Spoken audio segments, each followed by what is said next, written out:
አንድ ጥያቄ ልጠይቅሽ። ዶሮ ስንት ብልት አላት? 12። አራቱን ዘርዝሪልኝ። ግራ ክንፍ፣ ግራ ክንፍ፣ ቀኝ ክንፍ፣ ቀኝ ክንፍ፣ ፈረሰኛ፣ ፈረሰኛ፣ ሞተረኛ። ሞተረኛ? አዎ ሞተረኛ። አቡነ ዘርአብሩክ። እንዴት ዋላችሁ? እንዴት ነው ምግቡ? ምንም አይልም። ጥሩ ነው። እንደው ስሜታችሁን ሳትደብቁ ከሀበሻ ይሁሉን ታውጡና እንደው የልባችሁን ንገሩ።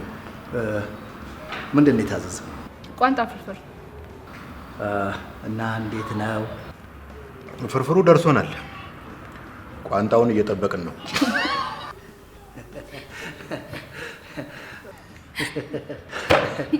ቋንጣ የለውም እያላችሁ ነው አይደል? ለምን ቀምሳት ሞክሮ?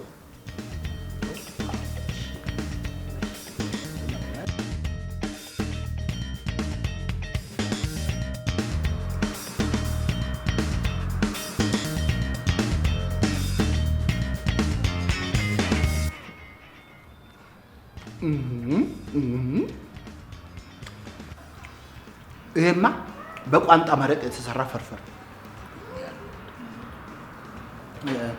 እሺ ሌላ ምን ጎደለ? ምን የሚስተካከል? ብዙ ነገር። ለምሳሌ መጠኑ። ይኸውልህ ድሮ እኛ እዚህ ቤት በመጣን ቁጥር የሚቀርበው ምግብ የተትረፈረፈ ከመሆኑ የተነሳ ምሳ እየበላን እራት ይደርሳል። አሁን ዛሬ የመጨረሻ ትራፊ የመሰለ ምግብ እኮ ነው ያመጡት። በጣም ምን እየተካሄደ እንደሆነ ሊገባኝ አይችልም። የሚስተካከል ነገር ካለ እና ደግሞ ሙዚቃው የክለብ እንጂ የሬስቶራንት አይመስልም። ብዙ ሰዎች ደግሞ ምግብ ሲመገቡ ጸጥታን ይፈልጋሉ። ዘፈን እንኳን ከተከፈተ ደግሞ እኮ የረባ ዘፈን ለምን አይከፈትም? እኛ እዚህ ቤት በመጣን ቁጥር ዲጆ የሚከፍተው ዘፈን ምን እንደሆነ ታውቃለህ? ወሬ ክፉ ዳዬ መሆኑን አወቅኩት የሚል የሆነ ሸረኛ የሆነ አሽሙር የመሰለ አጀንዳ ያለው ዘፈን ነው የሚጋብዘን። ጸጋዬ እሸቱ እኮ ነው። ጥላዬ ጫዋቃም ሊሆን ይችላል። እኛ አሁን ስለ ዘፋኙ ማንነት አይደለም እየተከራከርን ያለ ነው። የዘፈኑ ይዘት ነው። ዘፈኑ በሬስቶራንት ውስጥ በምግብ ቤት ውስጥ ምሳ ሰዓት ላይ ሊከፈት የሚችል ዘፈን ነው ወይ? ዘፈን ጠፋ ወይ? ዘፈን የለም ወይ? ይሄ ሁሉ ዘፈን እየወጣ ይሄ ሁሉ ነጠላ ዜማ እየወጣ ይሄ ሁሉ ነጠላ ዜማ እየጎረፈ ይሄ ዘፈን መከፈት አለበት ወይ ነው ጥያቄው። ገብቷል?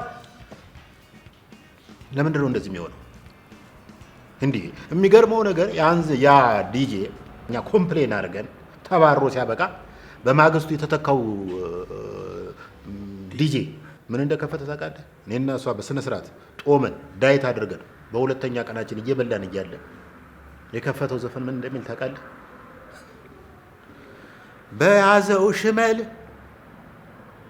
ቢለመጥጠው አሬራ ወጣ የቀላወጠው የሚል በጣም ዘግናኝ ሆረር የሆነ ዘፈን መከፈት አለበት። አፒታይት የሚቆልፍ እንዴ! ያን ዘፈን እኮ ከሰማህ በኋላ ወደ ምግብም ወደ ሙዚቃም እንኳን ትመለስም። እንደዚህ ይደረጋል? ምን እየተካሄደ ነው እንዴ? ይሄን ዘፋኝ አላውቀውም። የሚገርም ነው። እንደው እዚህ ቤት እንደው ደስ ብሏችሁ ጣፍጧችሁ የምትበሉት ምግብ ምንድን ነው? ጭቅና ጥብስ። ጭቅና ጥብስ።